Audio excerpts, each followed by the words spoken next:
사막의 작은 수도원에 행방불명된 스승을 찾는다는 그런 수도사들이 이제 몰려 들어왔습니다. 아무리 찾아도 그들의 스승은 보이지 않았습니다. 그러다 한 수도사가 우연히 밭에서 똥찌개를 지고 걸음을 나르는 한 노인을 발견하게 되었습니다.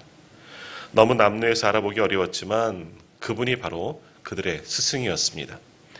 그래서 수도사들은 그 스승을 모시고 다시금 수도원으로 돌아왔습니다. 그런데 어느 날 그 스승은 또다시 수도원의 담을 넘고 도망쳐버리고 말았습니다. 그러면 왜 그들의 스승, 이분은 왜 그렇게 수도원을 계속하여 탈출하는 것일까요? 그가 그토록 수도원을 도망치려고 한 까닭은 다만 겸손한 삶을 살기 위해서다라는 겁니다.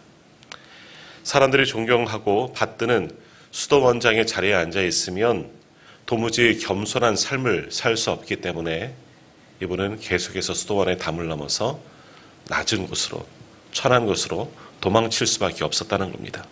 겸손한 삶을 살기 위해서. 이처럼 평생 모든 것을 버리고 수도에 전념하는 이 수도자는 끊임없이 도망치는 삶을 살지 않고서는 겸손한 삶을 살 수 없었다라는 겁니다. 이 이야기는 날마다 겸손을 향해 도망쳤다는 수도자 피노피우스의 실제 이야기라고 합니다. 오늘 말씀에도 겸손하게 말하는 이가 등장하고 있습니다. 그는 사람들에게 이렇게 말하죠. 내가 꼭 자랑을 해야 한다면 나는 내 약점들을, 내 약함을 자랑하겠습니다. 이 고백은 누구의 고백입니까? 바로 사도 바울의 고백입니다. 오늘 보면 바로 앞에 있는 고린도후서 11장 30절 말씀을 한번 보십시오. 고린도후서 11장 30절입니다. 내가 부득불 자랑할진대 내가 약한 것을 자랑하리라. 아멘.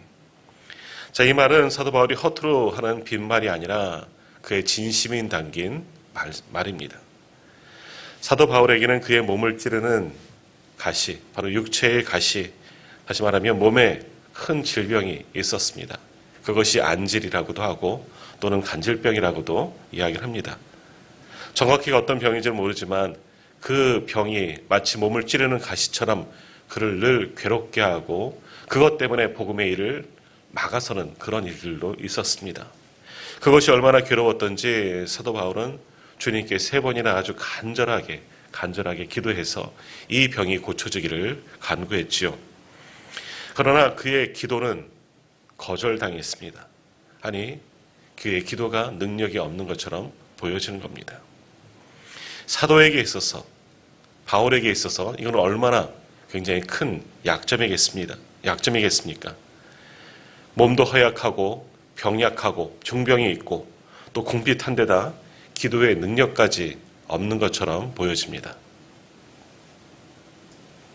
요즘 교회마다 담임 목회자를 새로 청빙할 때 빠지지 않고 받는 서류 가운데 바로 건강검진표가 있습니다.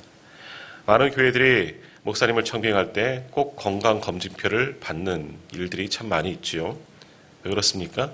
목회도 건강해야 감당할 수 있기 때문에 청빙할 목사님이 그래도 건강한지 알아보기 위해서 건강검진표를 제출하게 합니다. 만일 사도 바울이 오늘날 목회하게 되었다면 어느 교회도 그를 청빙하지 않았을 겁니다. 몸도 허약하지요. 육신의 질병도 있지요. 자기가 자랑하는 것처럼 정말 약한 사람이지요. 기도의 능력도 없어 보입니다. 이러한 무능한 사도를 어느 교회가 담임 목회자로 청빙하겠습니까? 그럼에도 불구하고 사도 바울은 자신의 그 약함이, 자신의 그 중병이 나의 자랑이다라고 고백합니다.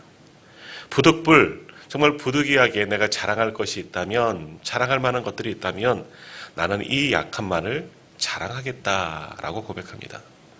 사실 사도 바울은 자랑할 것이 굉장히 많은 사람이죠. 바리새인 중에 바리새인이고 유대인 중에 유대인이고 많은 것을 배우고 가말리엘의 문화에서 최고의 학문과 최고의 학식, 요즘으로 말하면 최고의 지성인이 또 하나님에 대한 최고의 열심이었던 사람이 사도 바울이었습니다.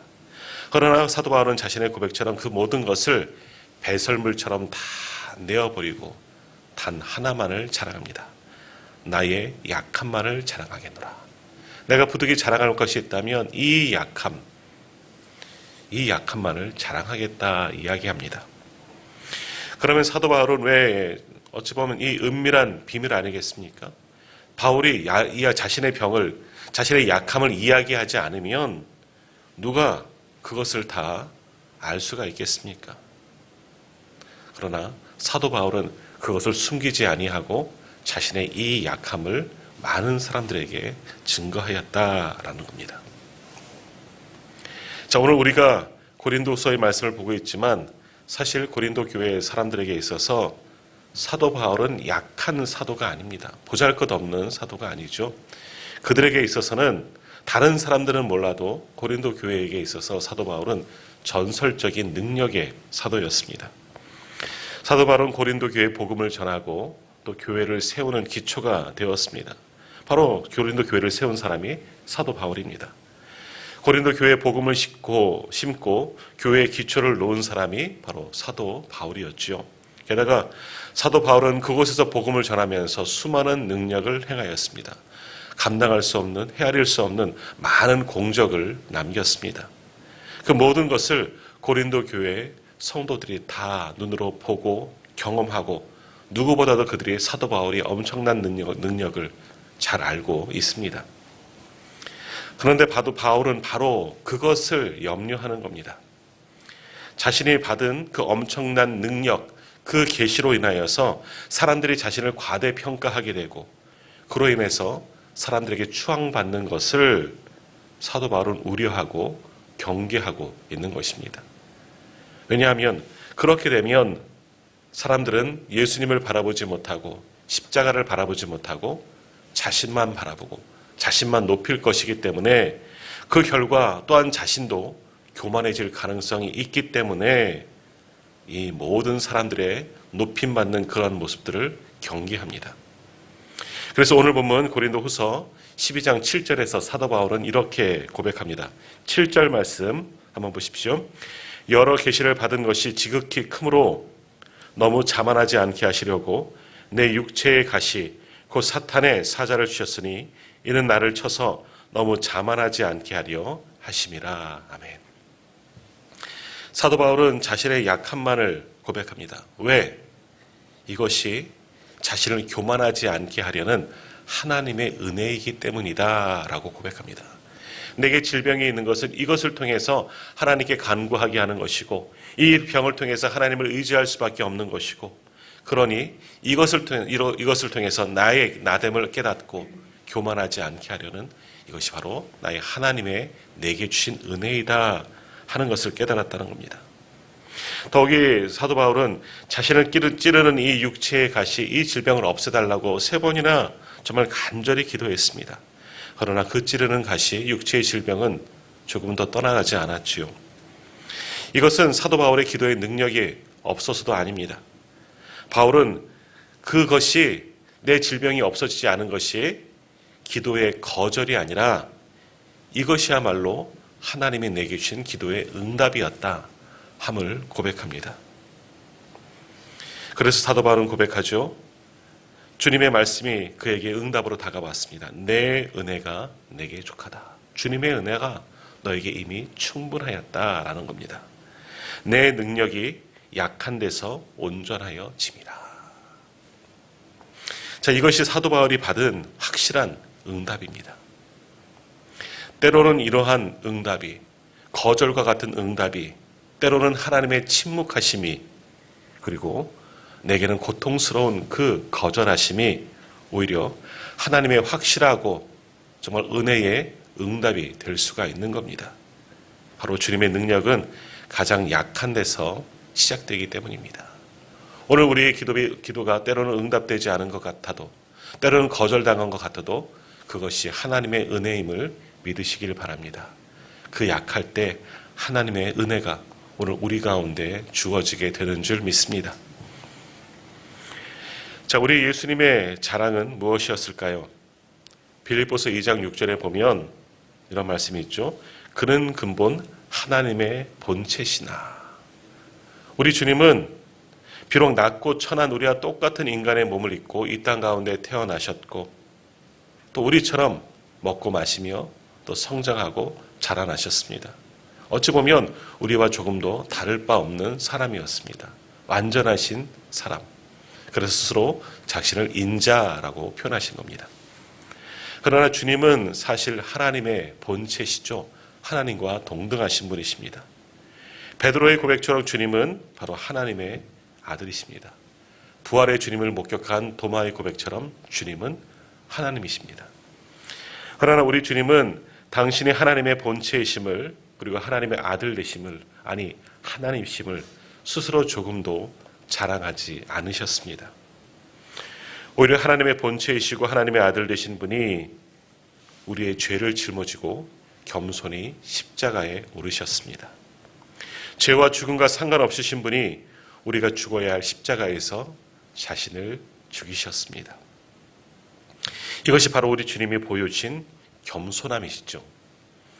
주님의 자랑은 그 낮아짐의 신비, 저 십자가가 주님의 자랑이고 주님의 전부였습니다. 그러나 그 십자가를 지신 그 겸손함으로 인하여 오늘 우리가 구원을 받고 오늘 우리가 하나님의 자녀가 되는 큰 권세를 얻게 된 줄 믿습니다.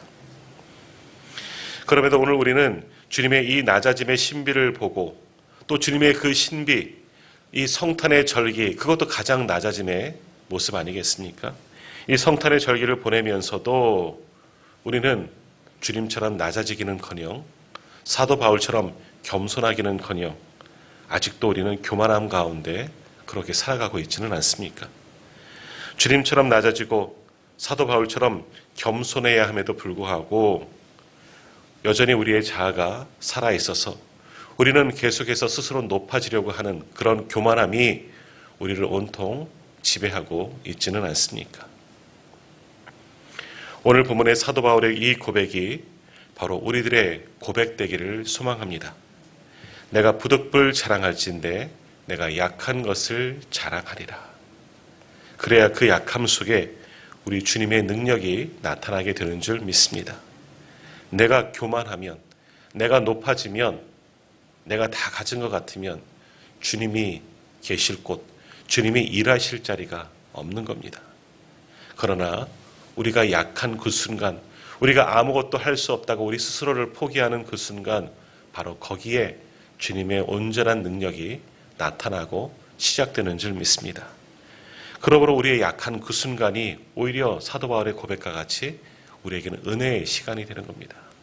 우리가 아무것도 감당할 수 없고 우리가 손들고 지치는 그 순간, 하나님께 기도로 매달리는 그 순간, 그 시간이 우리에겐 절망과 고통의 순간일지라도 오히려 그것이 은혜의 시간이라는 겁니다. 그 약함 속에 주님의 선한 역사가 시작되기 때문입니다. 이번 대림절 사도 바울의 겸손함을 배우시기를 바랍니다. 이번 성탄의 절기 우리 주님의 낮아짐의 신비를 닮아가고 배우시기를 바랍니다. 그렇게 주님처럼 바울처럼 겸손함으로 다시 오실 주님을 기다릴 때에 그 기다림 가운데 우리 주님을 다시 만나게 될 줄 믿습니다. 주님이 오실 그날까지 우리도 겸손하고 낮은 자의 모습으로 그렇게 주님이 하셨던 것처럼 사랑으로 섬기고 주의 복음의 역사만을 위해서 살아가는 약한 자들이 다 되시기를 간절히 소망합니다.